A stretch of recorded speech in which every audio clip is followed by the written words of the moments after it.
The 2022-23 Louisville men's basketball schedule is out. It is official. We will give our first reaction to that while discussing a top 100 2024 football prospect being in town for the Florida State game this weekend on today's episode of the Locked On Louisville podcast. Stay tuned. You are Locked On Louisville, your daily podcast on the Louisville Cardinals. Part of the Locked On Podcast Network, your team every day. What is going on, everyone? Happy Tuesday. Welcome into another episode of the Locked On Louisville podcast. I'm your host, Dalton Pence.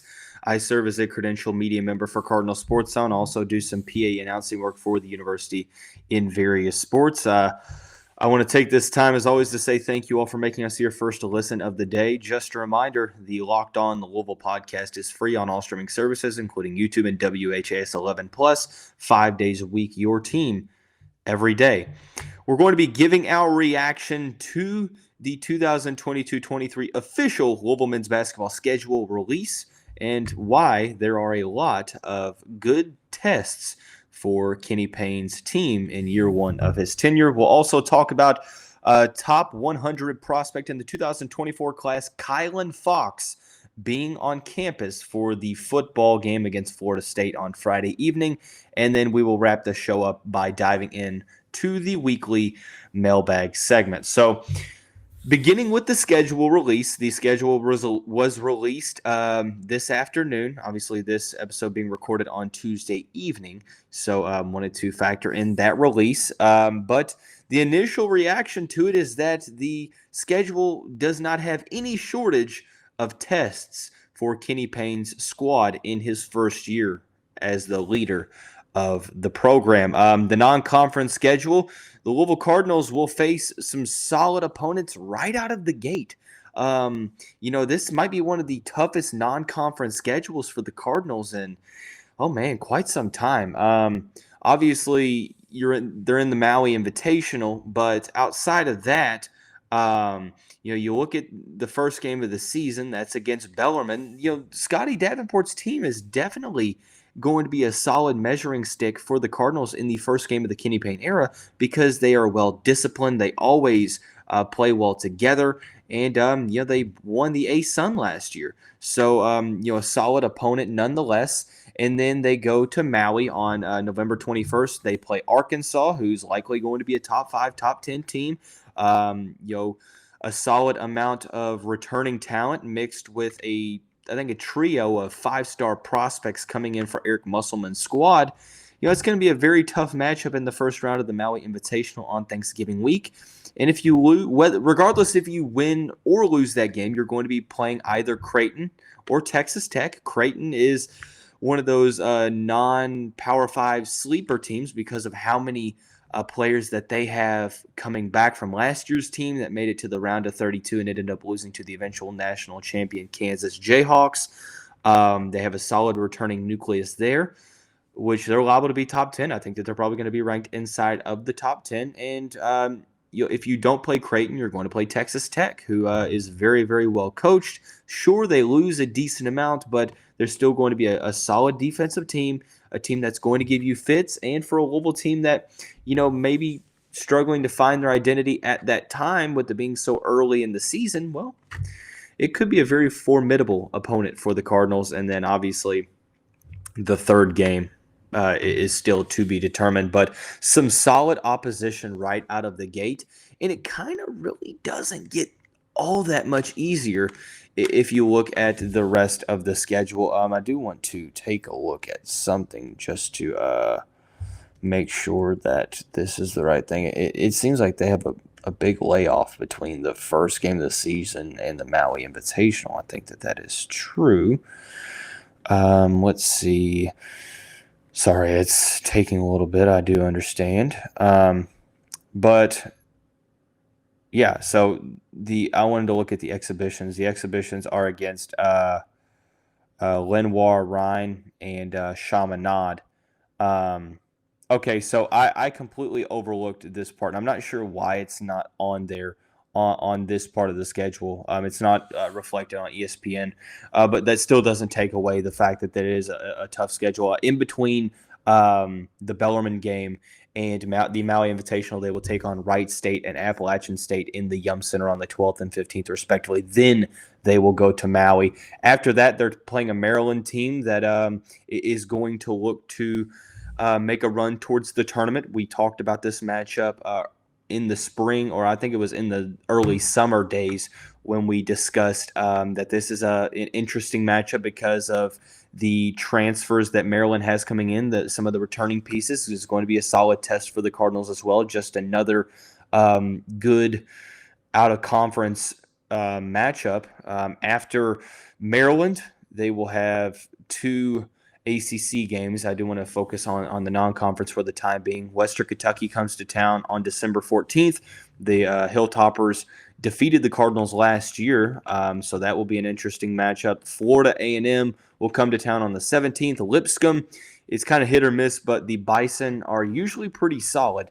And then the Cardinals will wrap up the non-conference schedule in Lexington on New Year's Eve against the Kentucky Wildcats, who are going to be solid as well. So no shortage of tests early on for the Louisville Cardinals, and I like this.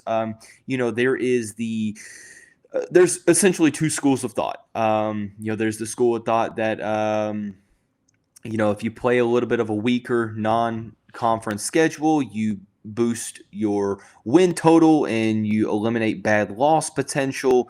And, ultimately you're boosting that resume for the tournament. And then there's the other school of thought that says, well, you can't really boost your resume with some easier wins.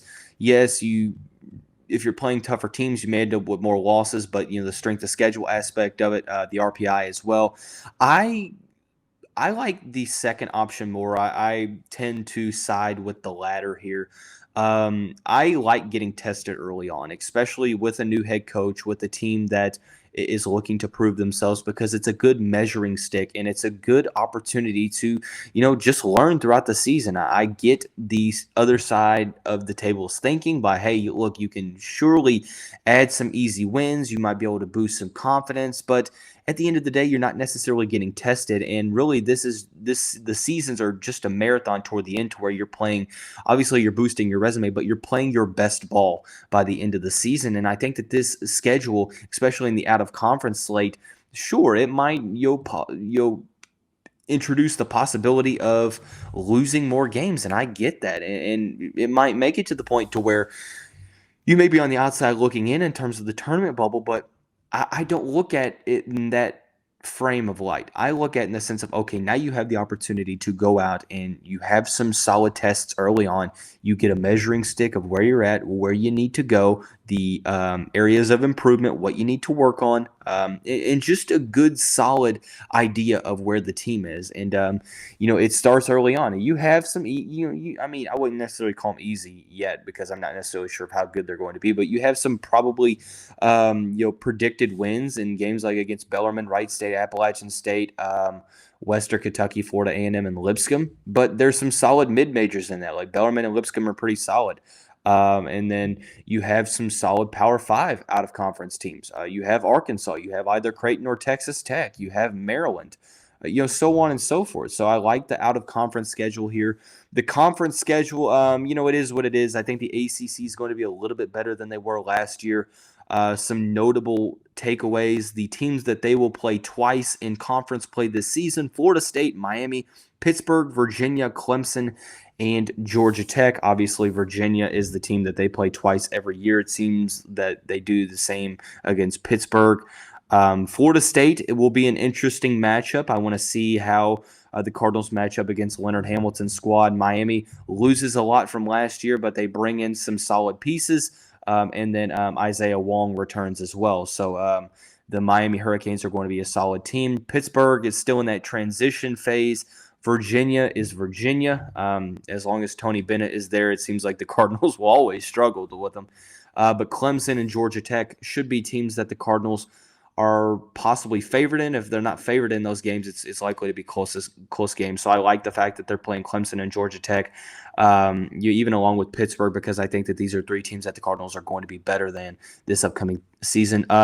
North Carolina, you have at home. You're going to be on the road at Duke this season, which that will be a tough game. North Carolina at home, that has the opportunity to have the Yum Center absolutely rocking with the national runners-up coming to town with a team that has a ton of experience from last season. Armando Bacot, Caleb Love, RJ Davis. The only formidable piece that played a lot of time last year was Brady Manick, and he literally had no eligibility remaining. So in terms of the schedule as a whole, I like it. I like the fact that there are some solid tests because it offers you, number one, some good games. It's good games for fans. They're back in the Maui Invitational, which is awesome. I like the fact that they're playing Bellarmine. I like the fact that they're playing Western Kentucky. I wish they were playing Eastern Kentucky. I would like to play all of the Kentucky schools. Morehead State, Murray State. I understand that might not necessarily be plausible. But I like the fact that they are taking on some teams from the state of Kentucky, especially Bellarmine. I like the fact that they're playing Bellarmine. Scotty Davenport's team is very solid, and it's a good test for Louisville, especially early on. They're going to have to come into the first game, and they're going to have to play a solid game, or they may get beat game one because Bellarmine is very well disciplined. We know how Scotty Davenport's teams usually play, so it's going to be a very interesting matchup for the Cardinals. So, but outside of that, Arkansas, top 10 team. Creighton, top 10 team. Texas Tech could be top 25. Maryland is a formidable top 10, formidable Power 5 opponent. Western Kentucky, Lipscomb, two other non-conference mid-major squads that Louisville's going to have to take care of business against. And then conference play, you have the teams you're playing twice. Clemson, Georgia Tech, Pittsburgh offer good opportunities to get multiple college or multiple conference victories, be able to add there. Virginia is going to be tough, obviously, playing them twice. Miami and Florida State, two solid tests that I'm glad it's not North Carolina or Duke, but both of these teams, I think Florida State's going to take the next step forward. They have a lot of young pieces that are coming back. Caleb Mills is back, the Houston transfer, and then Miami has some good pieces as well. So solid opposition, an interesting schedule nonetheless, but a lot of tests. And if Louisville enters the tournament next March, they're going to be a battle-tested team that's going to be ready for the opposition. So we're going to take a little bit of a step back, focus more on the football side of things. Recruiting news is big heading into this weekend. Not a ton of visitors. Obviously, you have to focus on the fact that this is a Friday game, but 2024 top 100 prospect Kylan Fox will be in attendance once again in the Derby City. We'll talk about his visit here in just a second after we talk about our friends over at Upside. From cringing at the pump to getting an eye-popping check at your favorite restaurant, inflation is hitting us all where it hurts, and it really hurts. That's why I started using Upside. It's an incredible app for anyone who buys gas, groceries, or dines out. With every purchase, I'm earning cash back thanks to Upside. With my new job, I'm commuting seemingly daily. I'm eating out a lot. I have to be on the road a good amount. So when I switched to Upside, getting cash back for all the money that I spent was huge. If you are interested in getting started, download the free Upside app, use my promo code LOCKED, and get $5 or more cash back on your first purchase of $10 or more. Claim an offer for whatever you're buying on Upside. Check in at the business, pay as usual with a credit or debit card, and get paid. In comparison to credit card rewards or loyalty programs, you can earn 3 times more cash back with Upside. So really, there's no hesitancy you should be having. Download the free Upside app today and use the promo code LOCKED to get $5 or more cash back on your first purchase of $10 or more. That's $5 or more cash back on your first purchase of $10 or more using the promo code LOCKED.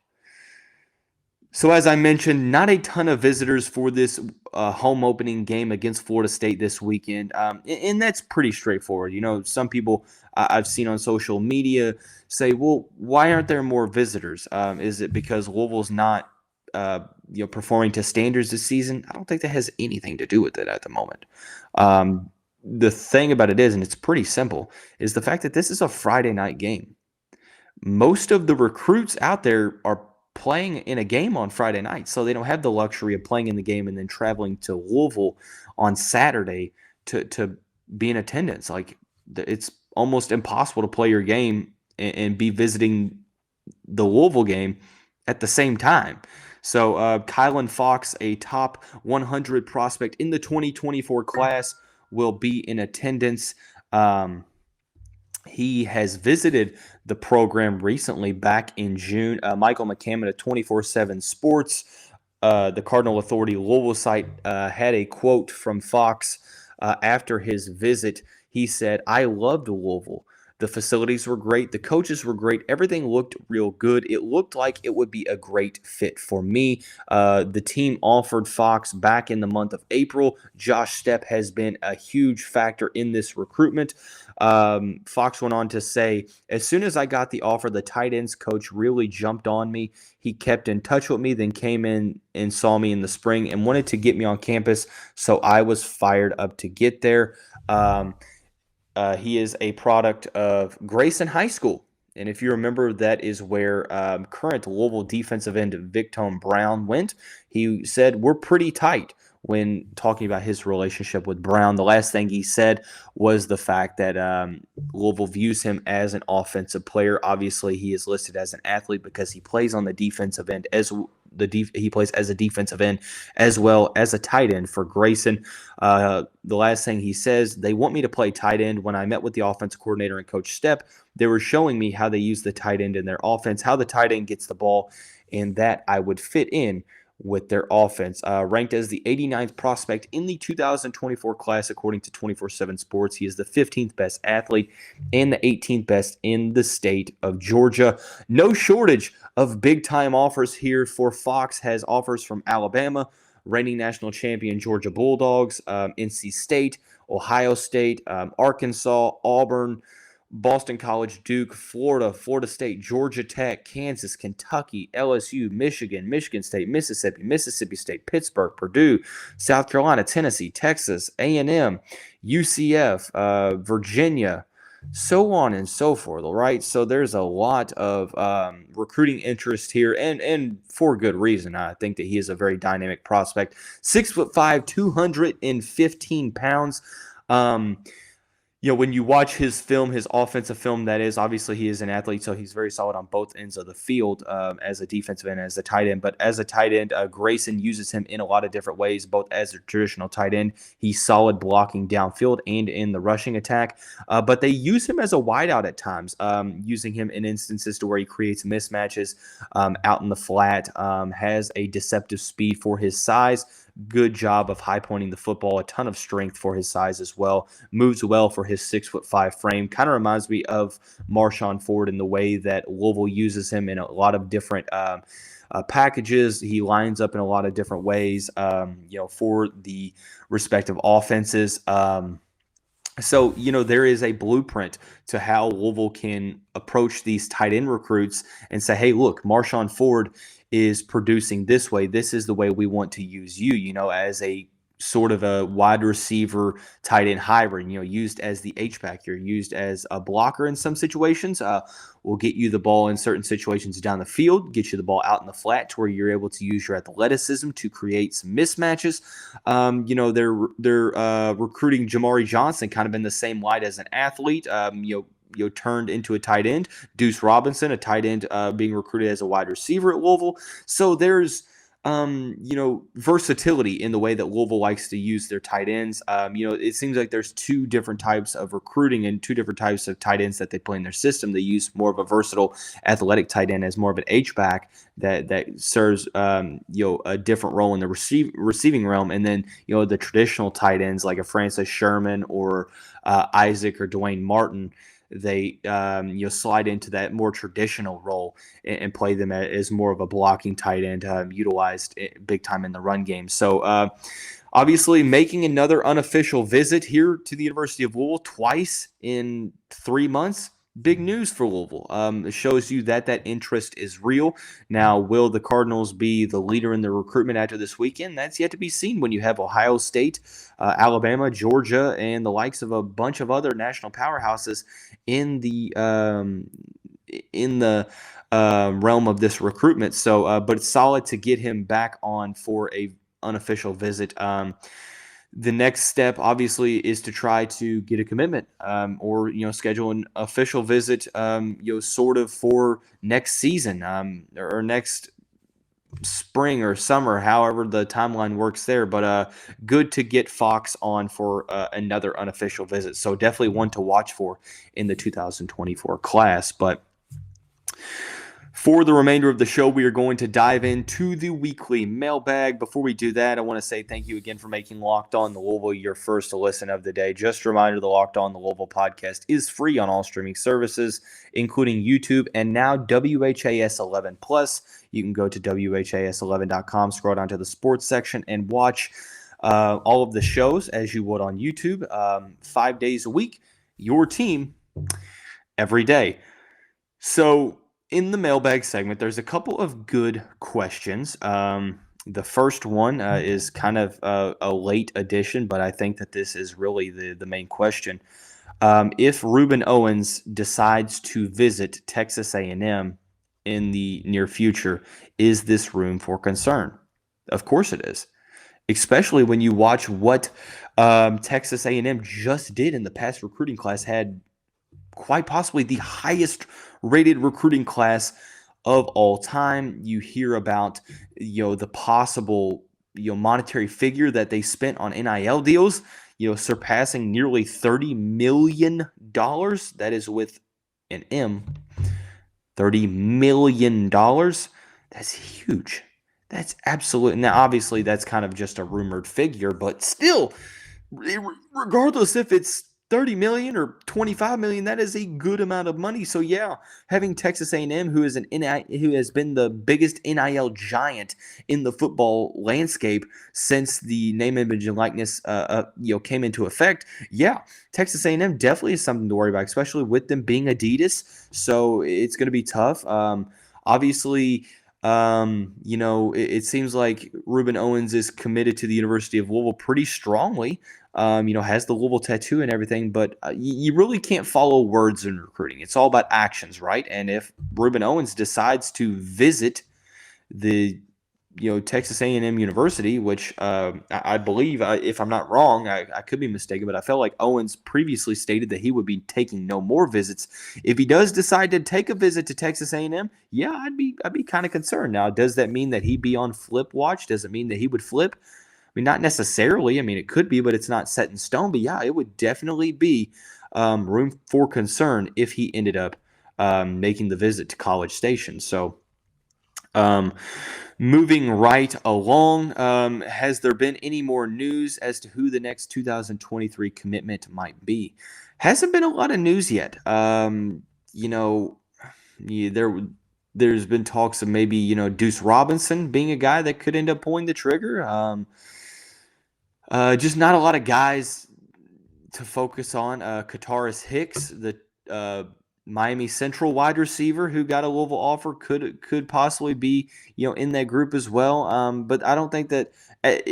Put it this way: there hasn't been any guys that I've heard about that are on commitment watch at the moment. But that doesn't mean that there aren't any. So, moving right along, who do you think will be the biggest test for the Louisville basketball team this upcoming season? Ooh, that's an interesting question.